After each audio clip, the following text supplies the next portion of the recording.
do you think that we're going to see on Election Day 2024 a ballot with Biden and Trump on it?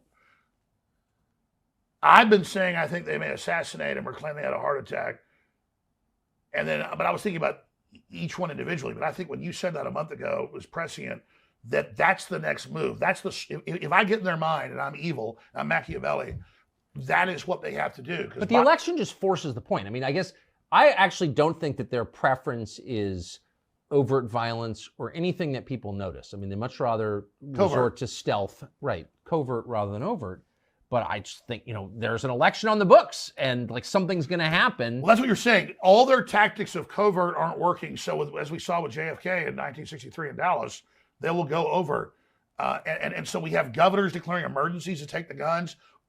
All of that is, and then suddenly Democrats are against sanctuary cities when they're the ones saying, Governor Hochul and the mayor of New York, come here, come here. Now they're like, oh, we never said come here. I think it's dawning on Democrats they've been betrayed. And maybe there's some point where Democrats will have self-preservation, the average voter, and say, no, we need to turn against this. This is totalitarian. This is dangerous. This is evil.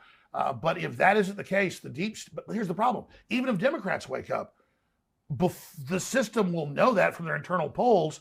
The establishment will, and they're going to make a big move. And is that a full-out war with Russia? A full-out war with China? Is it them allowing the jihadi sleeper cells? They're in America that have torn across our border, that are waiting to let them activate. And I'm not saying our government controls them, but they've let other governments bring them in. And they've given funding to those governments. And now if we don't see strong signals against Iran, I don't want war with Iran. What I'm saying is strong signals telling Iran, do not fund terror groups. And we don't see strong repudiation of Joe Biden, that will greenlight the security services to go ahead and let this new attack happen. And a massive jihadi attack in America could be the way to bring in martial law and cancel the election. Also, Klaus Schwab loves the Telegraph, so does the UN. It is imminent. A cyber attack bringing down the power grid will make COVID look like absolutely nothing, is basically his quote. I think I got it almost exactly.